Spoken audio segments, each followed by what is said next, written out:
Good morning, folks, and thank you, Brian.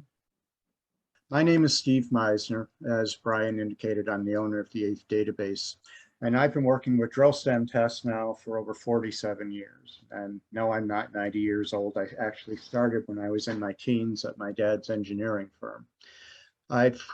Through AIF, we've constructed databases in Canada, the United States, North Sea, Egypt, and other foreign countries.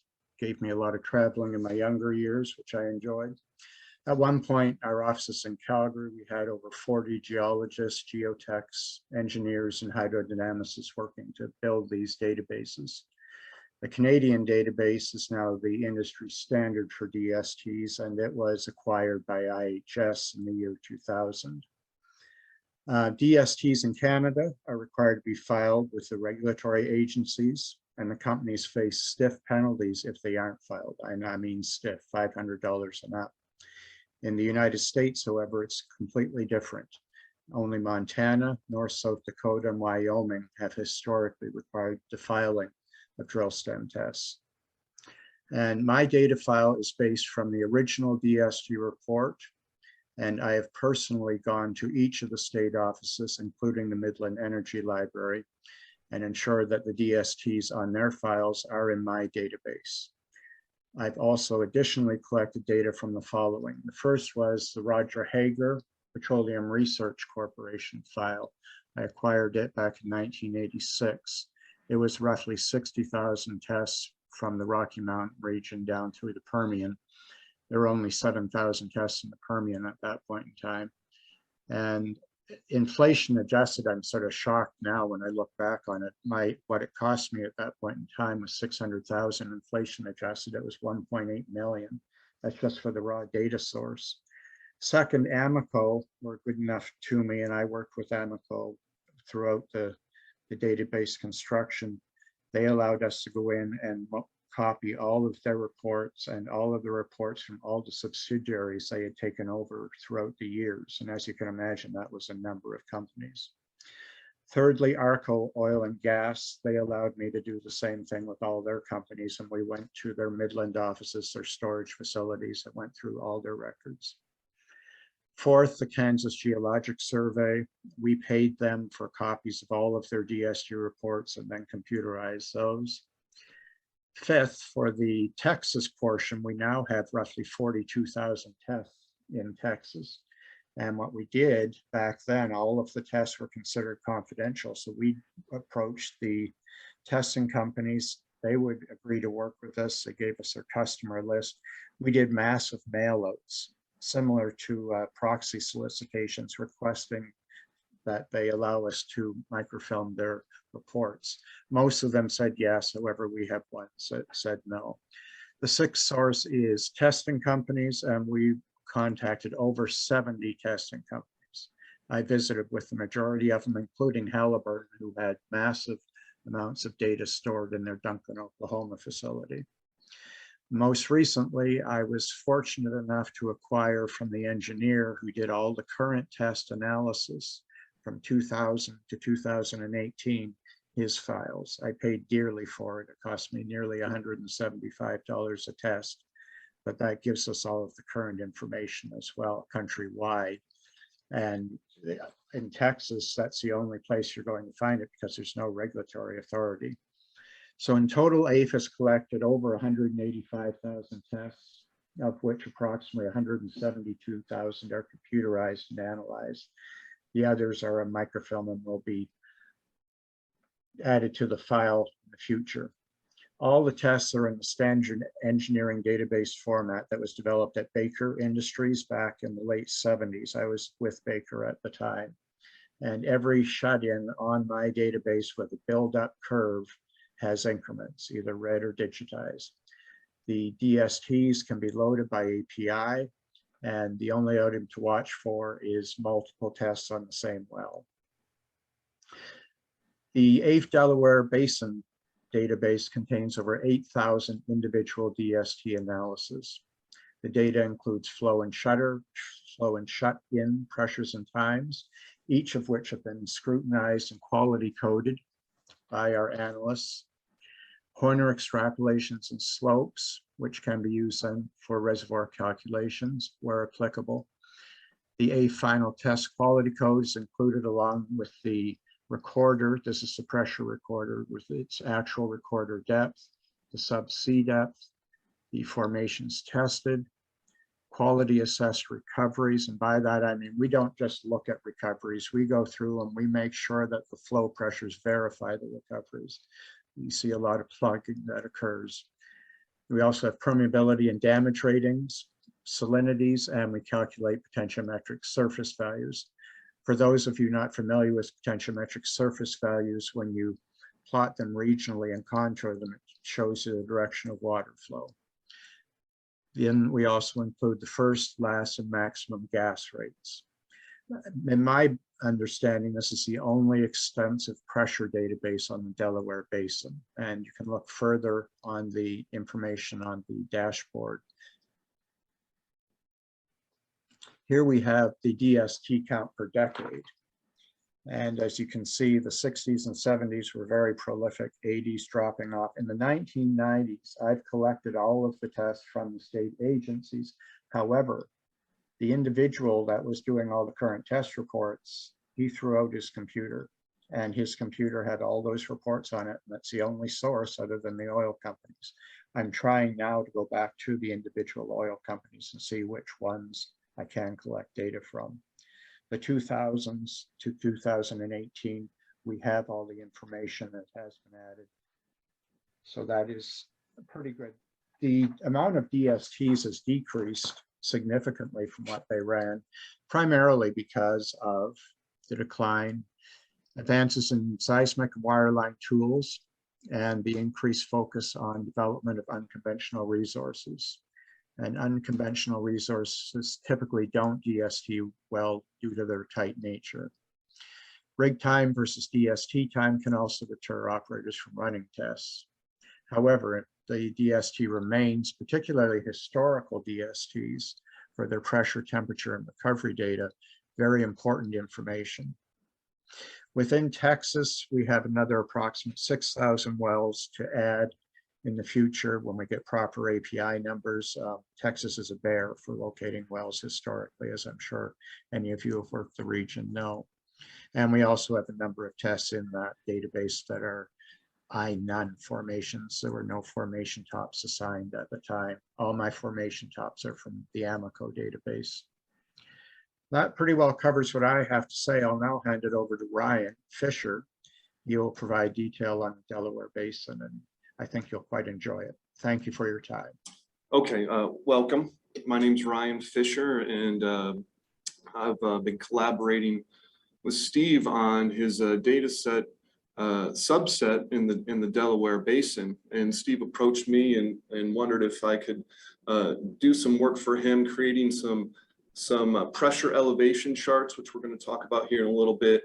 And I took that a little bit further and wanted to do some mapping of the data based upon some existing AIF structure.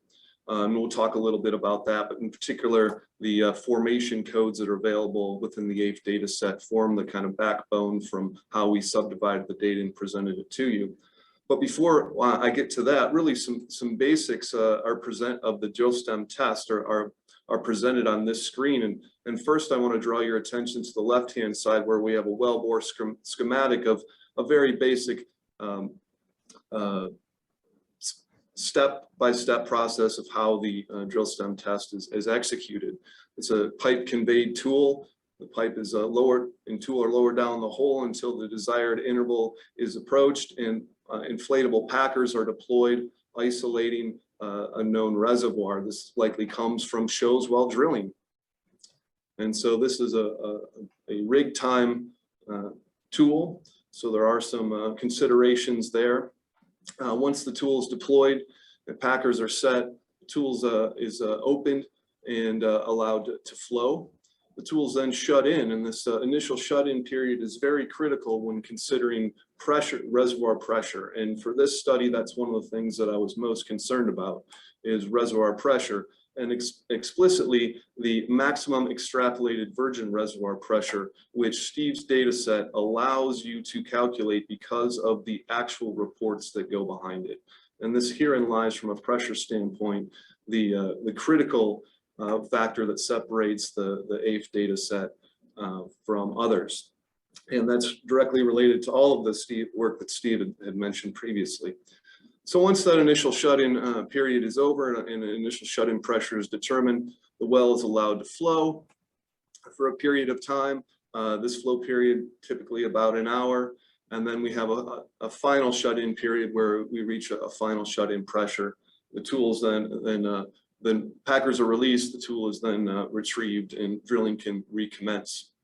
So what this drill stem test does is test the fluid of the reservoir. And because it tests the reservoir fluids, we can say quite a bit about the accumulation of fluid in a given reservoir. This doesn't say anything about the rock properties from the matrix, mineralogy, or anything like that, but it does tell us much about the types of fluids, whether it's oil, gas, or water. If it is water, for example, what's the salinity? We know that. What's the temperature of the reservoir? So, that's kind of the basics, what the tool can provide you, a short-term production test of a given interval that was detected while drilling. Related to this particular study in the Delaware, let's talk about that virgin reservoir pressure and the importance of the Horner plot. And so the Horner plot represents pressure plotted against the dimensionless time unit. And what this allows you to do is to detect through the pressure time pairs available in the AIF data set. You can construct this Horner plot, which dictates the nature of the reservoir and the wellbore in early time, middle time, and also at the end of the initial shut-in period, typically. Early time, as indicated on this particular chart here, typically near wellbore conditions, so indications of wellbore damage can be determined here. And then we move into middle time, where reservoir conditions begin to dominate. We can see what type of perhaps reservoir conditions, such as plugging. You can determine whether there is linear or radial flow during this time period. And then you reach the end of shut-in. And what the Horner plot allows you to do is extrapolate beyond the initial shut-in pressure to the position on the chart where that interpreted line intersects the pressure axis. And in this case, we've got 4,130 pounds versus 4,009. So that's the difference that this Horner plot extrapolation allows you to determine above that initial shut-in pressure.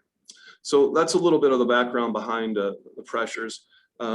During that flow period, material is brought to the surface, and that is measured. If it's gas, it's measured as a rate, and the AIF data set has gas to surface with rates when available. Additionally, fluid recovery in terms of footage of oil, 325 feet of oil is recovered along with 80 feet of salty water might be a description of that fluid recovery taken during a flow period. All of that information is available in the AIF data set, which is really powerful for explorationists and petrophysicists who want to calibrate their model to water saturations taken from an actual interval, as an example. So the other really important aspect, I believe, of the AIF data set are the quality codes. And these are basically summaries of the nature of the test, from an A quality test, the best quality test, down to a G, which is a total misrun, total failure. And then you have very detailed items that describe what happens in an A test. For example, the test was mechanically sound, no plugging or skidding. Packers were deployed properly. The recorder was within the interval. All of these things go along to giving the interpreter confidence that the value of the pressure in particular is good. And for this particular data set, we're going to really focus in on the A, B, and C tests. for our pressure analysis when we compare them to elevation and ultimately plot them on a map. But within the data set, you've got for the entire US, as was described on the map earlier by Steve, over 171,000 individual DSTs available. That's a tremendous number. Almost 82,000 are those A through Ds, which are important. Ds come in, have some good temperature readings, which can add to a pressure and temperature data suite. Also, related to the misruns, there's 21,000. That's a quarter of the quality tests. So when you're looking at this data set, there's a lot of quality wells, and that has a lot to do with the nature of the reservoirs themselves being showing readily while drilling, having good wellbore stability, and then ultimately having permeability to flow fluids to the wellbore. I want to point out that we talked about the A, B, and C being kind of most important for this particular study. That doesn't mean that the other tests aren't important. In particular, if we think about the E tests, these low E and F tests, these low perm and high pressure tests, typically, as we saw throughout the decades, 60s and 70s, were dominated by conventional reservoirs. That's obviously shifted with the influence of unconventional resources, type gas sands, shale gas, etc.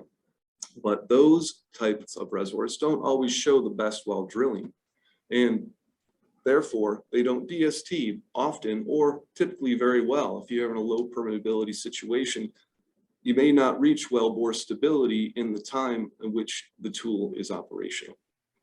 So those tests become very important, and Steve has identified this to me as a point he's made into unconventional exploration.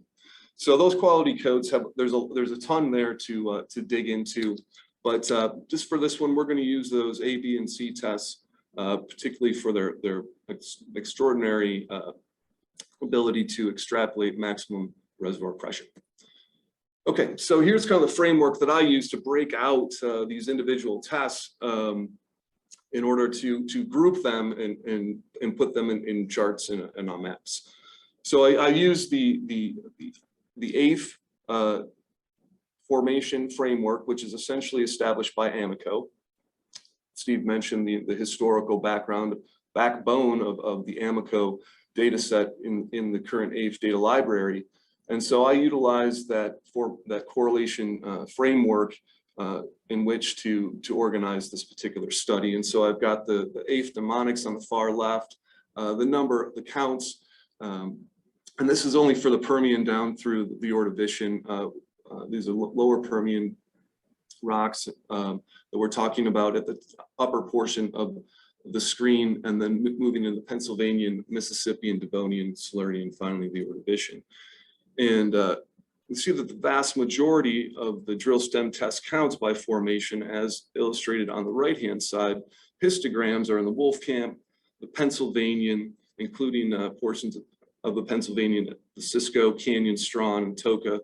Morrow's very well represented in the data set, as well as what's coded as the Devonian, which is likely the 31 formation, is the most kind of most numerously tested interval in the Devonian, in the Basin, Silurian, and then finally the Ordovician. And I've got some orogenic events marked out on this timeline as well. Those become important as we talk about some of the things that we see in the pressure and the temperature data.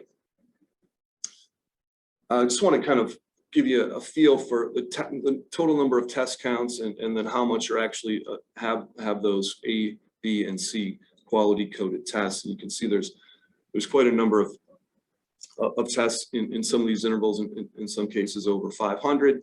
And around 150 is a good number when you start to call out the quality tests. And what's really mappable is things that's over 50. And so that's kind of what I focused on in terms of trying to illustrate the various different types of accumulations in these Paleozoic reservoirs.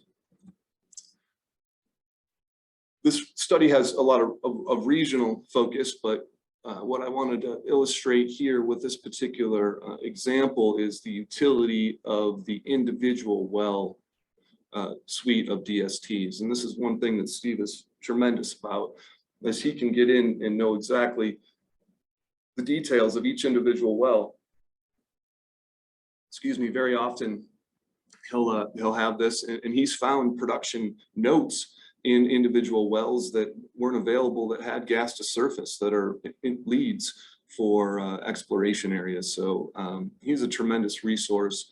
And doing something simple where I'm taking this particular example where I'm using measured depth and extrapolated pressure and plotting those and seeing what I come up with when compared to the gradients of water, overpressure and underpressure. And so when we're talking about pressure gradients, normally pressured rocks are those that have a pressure gradient equal to water. And that can vary a little bit with water salinity, how heavy that water is. But I use 0.433. Generally, people think around 0.47 is the onset of overpressure, and under 0.4 is what we call underpressure. And we can talk a little bit more about the mechanisms as we go forward. In this particular example, we have the Jack Edwards #1. It's a well up on the Central Basin platform in Ward County, Texas. And this well was tested in 1962. So it's a good example of the nature of a common test here in the Delaware Basin. And it's tested 1, 2, 3, 6 individual DSTs from the tub all the way down into the Ellenberger. And what I've posted up here is it's the pressure gradient, the interval that was tested, its reservoir temperatures, as well as the recoveries. So at 5,000 feet measured depth, we've got a tub test that recovered 2.4 million a day, some gas cut sulfur water and a trace of oil. And notice that's color coded as red. And I color coded this as red based off of a data item in the AIF data set called the hydrodynamic factor. And that's basically a summary of the most voluminous fluid recovered from any individual DST. And so as we move downhole, we see a Devonian test that recovered 810 feet of salt water and a little bit of oil and some gas.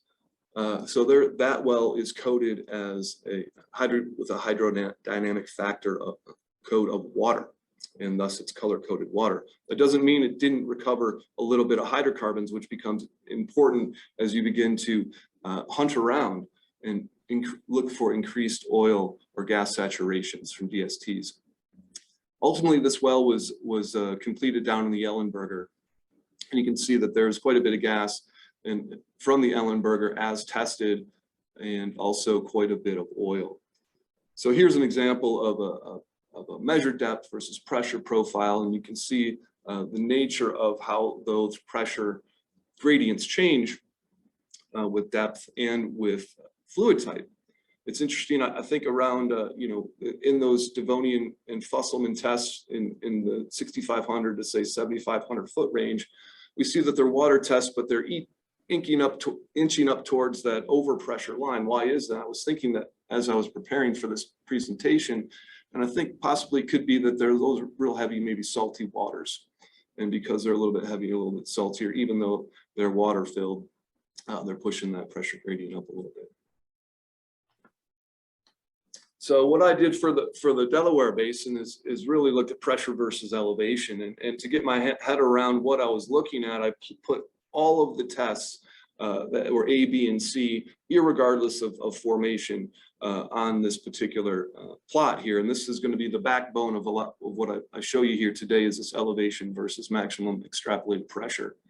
Here, this is start from 5,000 feet and go down to minus 2,200 feet in the basin. And as I started to hunt and peck around and look at different individual wells along these trends, I kind of noticed some generalizations where we had some up in the upper reaches of the chart here in the upper elevations. We've got on the Central Basin platform, and particularly the Northwest Shelf, we've got normally pressured carbonates and mudstones. And then as we move down in the basin, we've got normally pressured carbonates. And what these do are these follow the regional aquifer for the basin. And things get interesting when you start to deviate from that regional trend. In particular, we've got these overpressure tests, and sure enough, that's what tend to be the overpressured mudstones most commonly in the Wolfcamp. As we know, the Wolfcamp is an enormously economically important reservoir in the rock, and this data set illustrates overpressure in the Wolfcamp surprisingly well. Also, we've got on the other side, we've got some oil that's in an underpressure sense, and that starts thinking about mechanisms for underpressure, leaky seals, possibly migration, things of that sort. So it's interesting. You could have depletion that's causing some underpressure, but some of these tests are from the original wells, discovery wells. So there's a lot to be worked out there. It's not a cut and dry statement when it comes to overpressure and underpressure. And generally, if you look at the basin, the Delaware Basin data set in total, majority of the wells are indeed underpressured, which is interesting. We find normal pressure, and then the least common pressure condition is overpressure in this particular basin.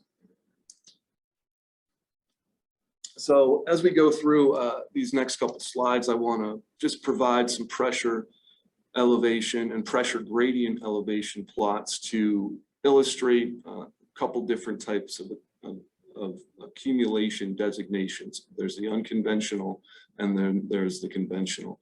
And this relates not to the rock itself. You might hear of an unconventional formation where we talk about, say, a tight gas, which relates to permeability and actual pore size and porosity. We're actually talking about the nature of the fluid accumulation as being unconventional or conventional. Conventional having a gradient that is equal to water, and unconventional would be anything that differs from that, either overpressure or underpressure. In this particular case, we want to talk about an unconventional accumulation in the marrow that shows indications of overpressure. And so on the left-hand side, we've got our elevation versus pressure. Here, the regional gradient follows this about 0.42 to 0.43. And then below about minus 8,000 feet, we start picking up indications that that pressure gradient is changing. So what's interesting here, when coded by hydrodynamic factor, you can begin to say quite a bit about individual accumulation without really knowing much about, say, production or anything. Later, you can tie that in. Here, we can see that there's mostly gas and water produced temporarily during a DST from the marrow. And so as you get down in here below, say, almost to minus 11, we've got a 0.62, which is pretty significant. Another way to illustrate these points are to present a pressure gradient versus elevation plot, as shown on the right-hand side. Regions of underpressure, normal pressure, and overpressure are shaded, and you can see how those gradients change with elevation. Again, below about, say, 8,500, you start to have what appears to be an accumulation of points that are plotting overpressure. Now we know if you look at the production for marrow, it tends to be up on the northwest shelf. But as you leak out into the basin center, there's some overpressure that develops in marrow as well. Another unconventional accumulation that I wanted to focus on, primarily because of its economic importance, but also it's well represented in the data set, is the Wolfcamp. Here again are the pressure elevation and pressure gradient elevation plots for the Wolfcamp. And on the left-hand side, again, that regional pressure gradient, and really get a pretty good step out here, showing that maximum gradient in the data set indicated in Wolfcamp rock is 0.72. And this obviously becomes important for unconventional development, where you want to have a lot of energy behind your production. So that's in part maybe what's interesting.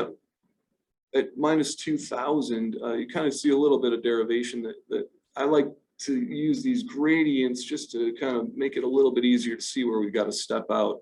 Because it's not so quite as clear here, but you can see these points leading down between minus 2 and minus 3,000 on the elevation on the pressure chart. So there's something going on there. This is what, at this scale, these become leads. You can focus in because of the API-based data set that is the AVE data library, you can very easily utilize, actually that pressure is a unique signature. So you, through the pressure and then to the API, and you can go and search to your heart's content, each one of those data points. So what does this Wolfcamp pressure look like when contoured? And so that's really what I did as an exercise. And so I took all of the wells that had Wolfcamp pressure data, pressure and elevation and depth pairs, and plotted them up. I color coded them by the hydrodynamic factor, and then I incorporated some other publicly and proprietary available data sets. For example, on the left-hand side, I've got the shaded contours are the Wolfcamp pressure gradient. And I use that blue shading to indicate the onset of that 0.433 normal pressure that I used, and anything that is in yellow and up to 0.46. Let's see, I think I used about 0.7, 0.6 for the red. It's like about 0.6 for the red. So essentially the region in yellow, the eighth data set indicates as overpressure. And so on the left-hand side, I've incorporated some basin elements like the Capitan Reef to help you kind of get an idea for the geometry, the Northwest Shelf, the Central Basin Platform. Ewing in Texas has done a lot of work on basement and Ellenberger faulting and kind of basin structural features. And so I plotted Ewing's faults on here as well. Some of you listening may have used those or may have known him personally. I've also, along the Diablo platform, the Texas Bureau has done some surface mapping and some fracturing. So anything I can do to bring in a structural picture. The structural contours presented are some of mine that I've worked on over the years. And so that's kind of the distribution of Wolfcamp overpressure in the Delaware Basin as indicated by the eighth data set. In comparison to, on the right-hand side, I've got the approximate limit of the Wolfcamp horizontal development. I just kind of went out to publicly available data sets that have shown where some horizontal development are. You can find some on some company websites and things like that. And I kind of constructed this this outline of horizontal development and overlaid it with that Wolfcamp overpressure. And I think you'll agree that the data set does a pretty good job of corresponding to where that horizontal development has occurred. And you know, we could argue a little bit about that interpretation. What's Wolfcamp? What's Bone Spring? What's a little bit lower? Particularly when you get on the shelf edges here.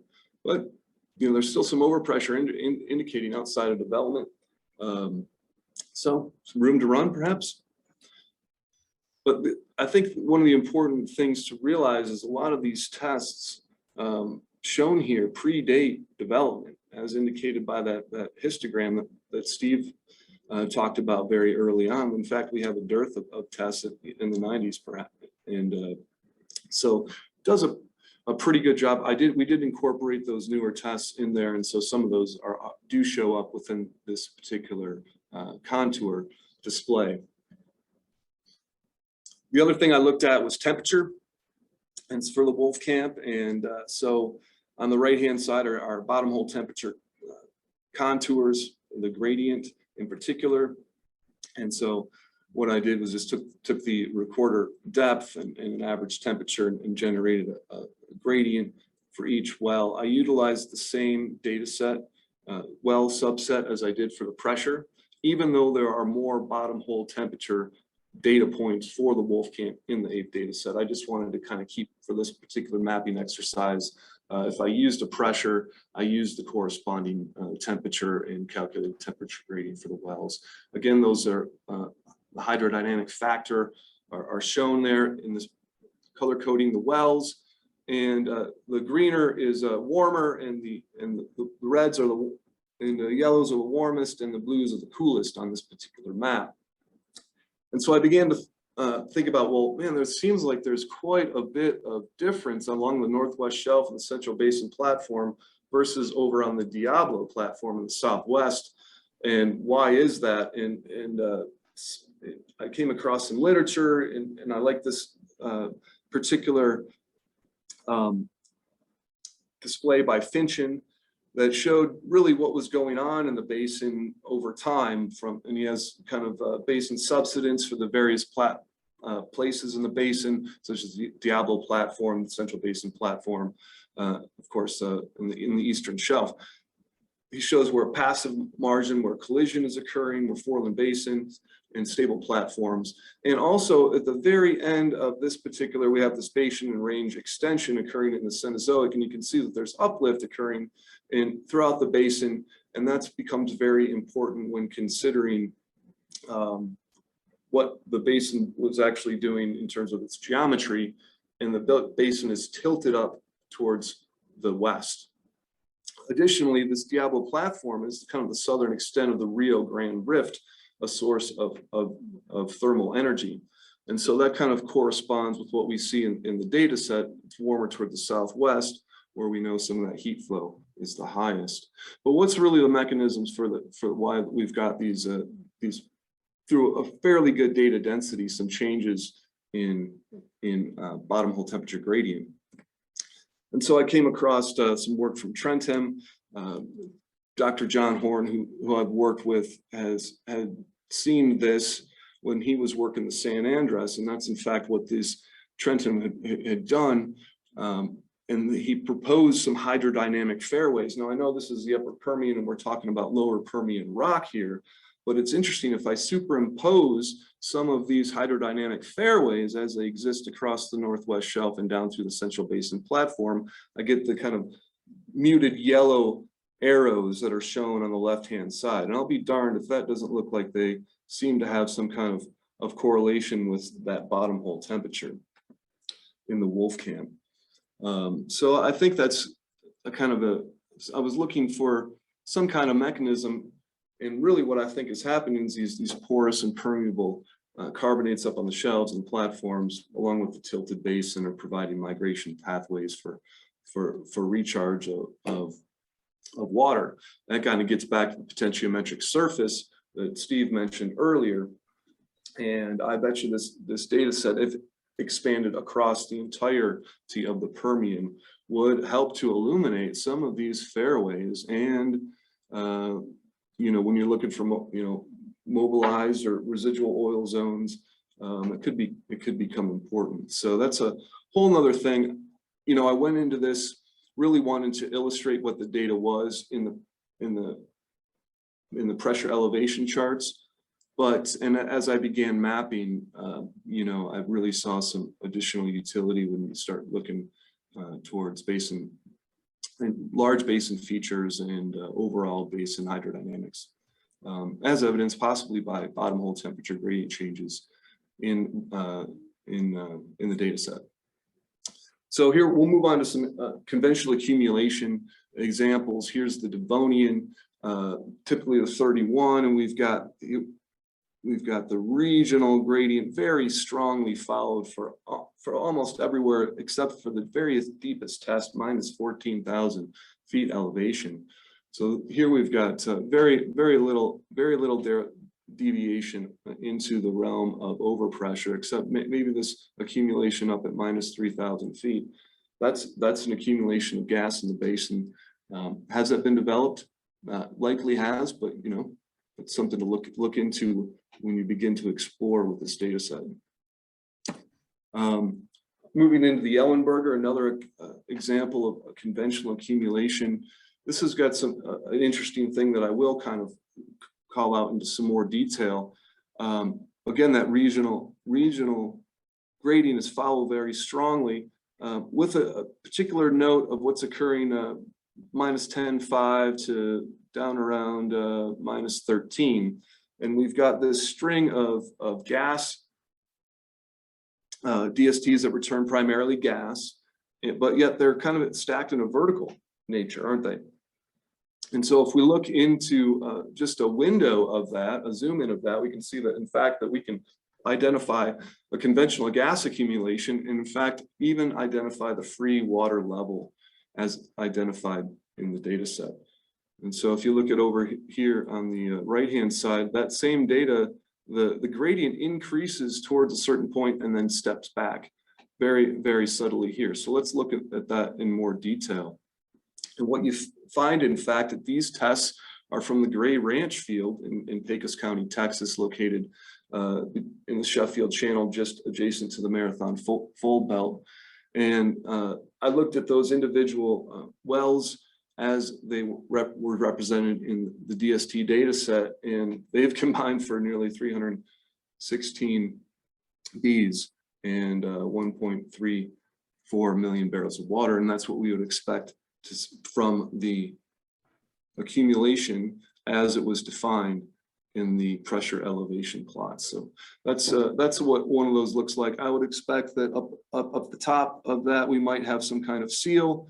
Certainly the trapping elevation occurs, somewhere around, say, -10.8. So you can begin to see quite a bit. Now, the nature of the fluid that was recovered from DST suggests gas and water, and here it is illustrated in the production as well. So I performed the same operation on the Ellenberger as I did for the Wolf Camp. I took all those Ellenberger wells, plotted them up on a map, color coded them by hydrodynamic factor, and then contoured the pressure gradient. And for the most part, this shows what the pressure elevation shows. It shows that we have primarily normally pressured rock, with a couple of exceptions in the deepest part of the basin. Again, I've used the Ellenberger structure contours, those Ellenberger faults, and the surface faults, along with basin elements to illustrate the distribution of pressure in the Ellenberger. Luke's did some work just identifying what type of Ellenberger rock we have on a regional scale, and most of these tests, per his facies map, come from tectonically fractured dolomites, with some tests on the platform from the Karsten Ellenberger. So here I did the bottom hole temperature gradient map, and stark contrast, I think, to the Wolf Camp. We don't see the strong trends along necessarily the Central Basin platform, the Northwest Shelf, but we do see some elevated temperature gradients to the south and west, adjacent to the Diablo platform. Again, that source of thin crust and higher heat flow associated with the southern terminus of the Rio Grande Rift. And really, finally, we're getting to the end of what we have to show you today. But the last thing I want to focus on kind of ties in Steve and also Brian.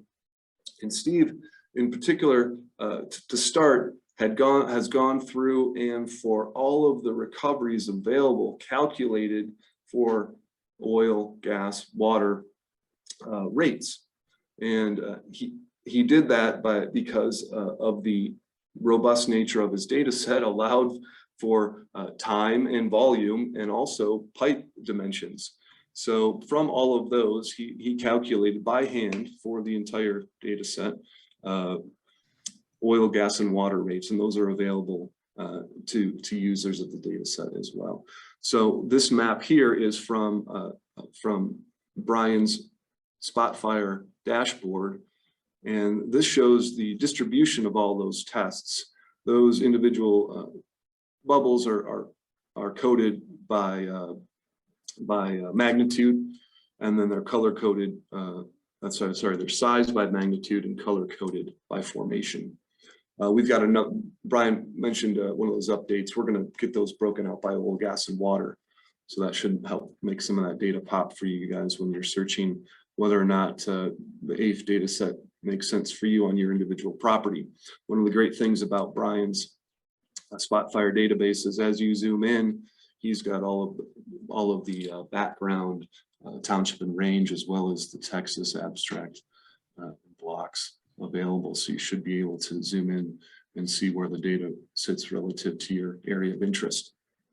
So that's basically what I've got. There's additional, again, that Sabata dashboard welcome you to go and check out the eighth data set. I hope we've done a good job of illustrating just the unique nature of this data set and how it's just as a standalone, it offers some really powerful regional and local interpretations to be made.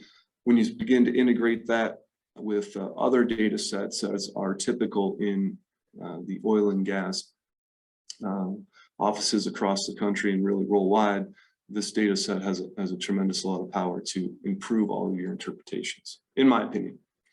Let's see, got a couple references here if you're interested. Brown, Finchen, Lutz, and Trentham help me kind of sort through what some of this data might mean ultimately, because that's what we want to do with it is go forth and use this in our interpretations. Yeah, that's it, Brian. I think we might open it up to any questions that have come up along the way. Yeah. Okay, cool. Perfect. And thanks everybody for the patience on me screwing up the video stuff going back and forth. I normally do Zoom through meetings, not webinars, so the comments are a little bit different. So we did get we got a comment from Bubba McFinley. Said he actually started his career in '84 working on the DST group in Duncan. So he said he's happy to see the utilization of so much open hole drill stem test data. So I appreciate that, Bubba. If you've got a question, please submit it through the Q&A. I apologize, I didn't have the chat enabled when we came in, so we'll have to do that for next time. Yeah, I think this is great. You know, really appreciate Ryan you sharing this, and then Steve also allows to actually put this out here as a webinar and everything too, showing all this data. Sounds good. And Brian, you did a really nice job. Thank you. Well, thank you all. I really appreciate the chance to talk to people. You know, I think this webinar has a great chance to reach out to a great many people. I think it really could be a great thing. I hope you enjoyed it. I'm no expert for sure, but I'm a user of Steve's data, and this is just you know, one man's attempt to bring some of the utility to light.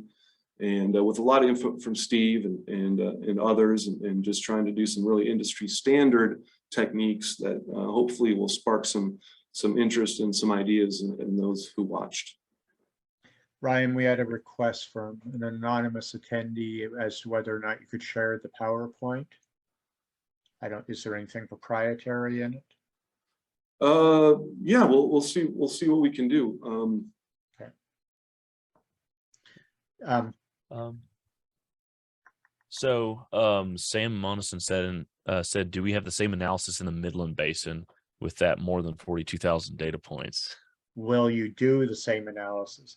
Well, and I can tell you in the Midland Basin, as defined, is not 42,000 is all of Texas. Yeah. So the Midland Basin, I believe, encompasses about 2,000 data points. And we're not planning on doing one there right now. We are looking at some of the earthquake stuff going on around there in those specific counties, but not the entire Midland Basin.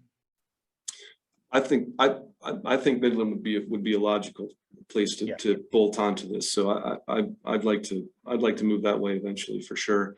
I know that there's, you know, perhaps a little bit more interest in the Midland right now, maybe a little more activity that we could, you know, help support in some form or fashion. But yeah, this data set would yeah, it works well. Clearly it would highlight additional aspects of the Midland that would be interesting for folks. Yeah. Okay. Well, with that, I think we'll end it there. So I had Dennis actually mentioned in our presentation. So I want to show one last little thing here, and then we'll call it a day. Okay. One thing I might point out, whoever was the anonymous that was asking about the PowerPoint, we don't know how to get in touch with you. Yeah, that's actually what I was just about to put up on here. Sorry. So what I was going to tell everybody is that if you got any other questions or anything regarding the webinar or anything like that, shoot us an email at info@sabata.us, and I'll pass it along to Ryan and to Steve. And then I've also just, for last little bits up here, have our websites as well. Guess we'll go from there. So thanks again, Ryan, for presenting, and Steve as well. And hopefully this is gonna be a recurring theme for us.